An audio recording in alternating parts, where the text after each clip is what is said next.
जय श्री कृष्णा दोस्तों, अपना देश चैनल में आप सभी का हार्दिक स्वागत है। दोस्तों, हमारे देश के रीति रिवाजों में बहुत सी ऐसी बातें हैं जो हम अपने बुजुर्गों से सुनते रहते हैं। सुनने में तो इन बातों का कोई मतलब नज़र नहीं आता, लेकिन फिर भी लोग उन बातों को सदियों से मानते चले आ रहे हैं और कई लोग इन बातों को अंधविश्वास भी मानते हैं। लेकिन दोस्तों, वास्तु के अनुसार जीवन में कई तरह की समस्याएं जो है वो हमारे किचन में मौजूद चीज़ों की वजह से होती है। उनमें से एक आता है हमारा तवा। तवा जो है हमारे जीवन में कई तरह की परेशानियों का कारण माना जाता है, क्योंकि तवा जो है वो राहु का प्रतीक होता है। इसलिए दोस्तों, आपने भी सुना होगा कि गर्म तवे पर पानी नहीं डालना चाहिए। आपके घर के बुज़ुर्ग लोग आपको मना करते होंगे कि रोटी बनाने के बाद तवे पर पानी की छींटें मत डालना। दोस्तों, अगर आपने भी ये बात सुनी है तो कमेंट में ज़रूर से लिखें जय श्री कृष्णा। दोस्तों, ये चीज़ तो बहुत नॉर्मल सी है, हम भी सुनते आ रहे होते हैं। कभी बिना मन के, कभी बड़ों की रिस्पेक्ट के लिए हम उस चीज़ को नहीं करते, लेकिन कहीं ना कहीं अंदर कोई विश्वास नहीं होता कि आखिर क्यों नहीं डालना चाहिए गर्म तवे पे पानी, क्यों होता है ये अशुभ। तो चलिए जानते हैं दोस्तों। वास्तु की माने तो गर्म तवे में पानी डालना अशुभ होता है। इससे जल यानी जो पानी है उसका अपमान होता है। वहीं दूसरी ओर नेगेटिव एनर्जी पैदा होती है। ऐसे में व्यक्ति के जीवन पर भारी संकट आने का डर रहता है। यही सब बोलकर जो है वास्तुशास्त्र में तवे पर पानी डालने को निषिद्ध किया गया है। वहीं ज्योतिष की माने तो तवे का संबंध जो होता है वो राहु से होता है और जल यानी पानी का संबंध होता है चंद्रमा से। और ऐसे में गर्म तवे पर पानी डालने से जो है राहु और चंद्र की स्थिति कुंडली में कमज़ोर हो जाती है। और साथ ही दोस्तों, जब हम पानी डालते हैं तो गर्म तवे से एक अजीब सी छुन करके पानी की आवाज़ आती है और वो आवाज़ बहुत ही नेगेटिव मानी जाती है। और उस आवाज़ की वजह से ऐसा कि हमारे जीवन में कई तरह के संकट आते हैं, घर के लोग जो हो बीमार पड़ते हैं और घर के किसी सदस्य को गंभीर बीमारी तक हो सकती है। ऐसा इसके पीछे लॉजिक दिया गया है। लेकिन अगर दोस्तों आप इन चीज़ों की गहराई तक जाएंगे, इन चीज़ों को थोड़ा सा माइन्यूटली ऑब्जर्व करेंगे तो आपको बहुत सारी चीज़ें समझ में आएगी, क्योंकि इसकी वास्तविक जो वजह है वो बहुत अलग है। सबसे पहली चीज़ दोस्तों, जब आप गर्म तवे पर पानी डालते हैं ना तो उससे स्टीम बनती है। वो स्टीम बहुत शार्प होती है, क्योंकि बहुत तेज़ होता है गर्म तवा। और उस पर पानी डालेंगे तो जो स्टीम उठती है, अगर उस समय आपका हाथ अगर ऊपर है, आपका फेस है, तो वहाँ वो स्टीम लग जाएगी तो आपको जलन हो सकती है। तो ऐसा आपको नुकसान ना हो इसलिए भी आपको पानी नहीं डालना चाहिए। दूसरी वजह है कि जब आप क्योंकि जो तवा है वो एक तरह की एनर्जी क्रिएट करता है, उसको हीट एनर्जी हम बोलते हैं। और हीट एनर्जी जब स्टीम एनर्जी में कन्वर्ट होती है तो उसका कोई यूज़ ही नहीं होता, क्योंकि हम उस स्टीम का कोई यूज़ ही नहीं करते। तो इस तरह से एक तरह से हम एनर्जी को पानी डालकर वेस्ट कर देते हैं। और वास्तु में किसी भी वेस्टेज को जो है अवॉइड करने की सलाह दी जाती है।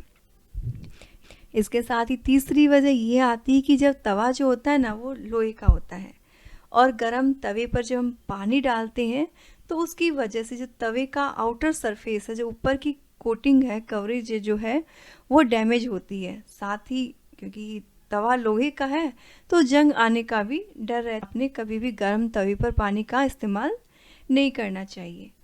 चौथी वजह दोस्तों वास्तु से जुड़ी है। वास्तु में पानी को नई अपॉर्चुनिटीज़, आपको धन के नए नए सोर्सेज का रीज़न माना गया है। यानी कि जिस घर में जल तत्व बहुत एक्टिव होता है उस घर लोगों को नई नई अपॉर्चुनिटीज़ मिलती है पैसा अर्न करने के लिए। और जब गर्म तवे पर हम उस एनर्जी को डालते हैं, पानी को डालते हैं, तो भाप बनकर उड़ जाता है। यानी कि अपनी जो अपॉर्चुनिटीज़ है वो सारी वेस्ट हो जाती है, वो उड़ जाती है। और साथ ही दोस्तों, इसको भाप बनाने के लिए जब पानी को हम भाप बनाएंगे तो उसमें एनर्जी लगेगी। तवे की जो एनर्जी है एक्चुअल में उसको धन के रूप में देखा जाता है। यानी कि हम नई अपॉर्चुनिटी को वेस्ट कर रहे हैं और वो उसको भी धन खर्च करके। यानी कि एक तरह तो हमारा नया पैसा है वो नहीं आता है, दूसरा हमारा खर्च या फिजूल खर्ची जो है बढ़ जाती है। और इसके साथ ही दोस्तों, अगर आप तवे पर पानी डालते हैं तो आज से रोटी बनाने के बाद उस पर आपने एक काम करना है। आप उस पर जो सब्जी आपने बनाई है उस दिन, जो दाल बनाई, उसकी जो बर्तन है, कंटेनर है, उनको आप तवे पे छोड़ दीजिए।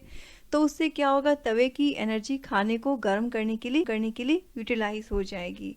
और आप खुद देखेंगे दोस्तों कि धीरे धीरे आपके घर में बरकत आने लगेगी। साथ ही अगर आप मक्खन निकालते हैं दोस्तों, इसका सबसे अच्छा यूज़ यही है कि आप मक्खन निकालने के बाद मक्खन के बर्तन को तवे पे छोड़ दीजिए। वो धीरे धीरे गर्म होता रहेगा। दिन में 2 बार आप रोटी बनाते हैं, 2 बार उस मक्खन के बर्तन को रखिए। मक्खन मेल्ट हो जाएगा और रूम टेम्परेचर पर आ जाए तब आप उसे फ्रिज में रख दीजिए। उससे क्या होगा, जो घी का पार्ट है वो ऊपर आ जाएगा और नीचे जो छाछ या पानी जो भी हो नीचे रह जाएगा। घी के पार्ट को आप अलग निकाल के गर्म कीजिए और उसको भी आप तवे पर रख के गर्म कर सकते हैं। आप बिना गैस जलाए अपने अपने मक्खन को घी में कन्वर्ट कर लेंगे। आपकी घर की एनर्जी भी बचेगी और आपका घी बन जाएगा और साथ ही वो जलेगा नहीं, क्योंकि जब मक्खन गर्म करते हैं तो वो अचानक से ऊपर आ जाता है और गिर जाता है। तो ऐसे में आप बड़ी आसानी से अपने मक्खन को घी में कन्वर्ट कर सकते हैं। और साथ ही इस वीडियो में मैं आपको देने वाली हूँ बोनस टिप्स। दोस्तों, जब अब हम घर में रोटी बनाते हैं ना, तो बहुत से लोग क्या करते हैं, रोटी बनाने के बाद तवे को उल्टा कर देते हैं या लिटा के रखते हैं। ऐसा नहीं करना चाहिए, क्योंकि ऐसा माना गया है ऐसा करने से राहु दोष पड़ता है और घर में अलग अलग तरह की समस्याएं पैदा करता है। तो करना क्या चाहिए बनाएं दोस्तों, तो सबसे पहला काम, ठंडे तवे पे आपने पानी की छींटे मार के उसे पोंछना चाहिए। उसके बाद थोड़ा सा नमक डालें।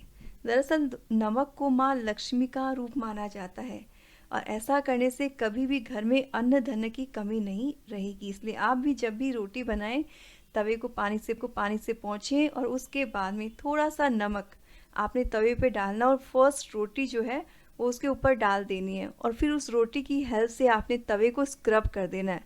इससे जो है आपका तवा डिसइंफेक्ट हो जाएगा। किसी तरह के कीटाणु है, किसी भी तरह के जर्म्स, क्योंकि तवा खुला रहता है तो कोई भी तरह का उसमें कुछ नहीं रहेगा, वो बिल्कुल से क्लीन हो जाएगा। इससे आपकी जो रोटी है वो अच्छी बनेगी, सेहत के लिए अच्छी रहेगी, आपके घर के लोगों की सेहत के लिए अच्छी रहेगी। तो इस तरह से आपने नमक से तवे को पोंछ करके यूज़ करना है। कभी भी आपने गरम तवे पर पानी नहीं डालना है। दोस्तों, ये इन्फॉर्मेशन आपको अच्छी लगी हो तो आप शेयर कीजिएगा। साथ ही कमेंट करके ये ज़रूर से बताएं कि आप रोटी बनाने के बाद अपने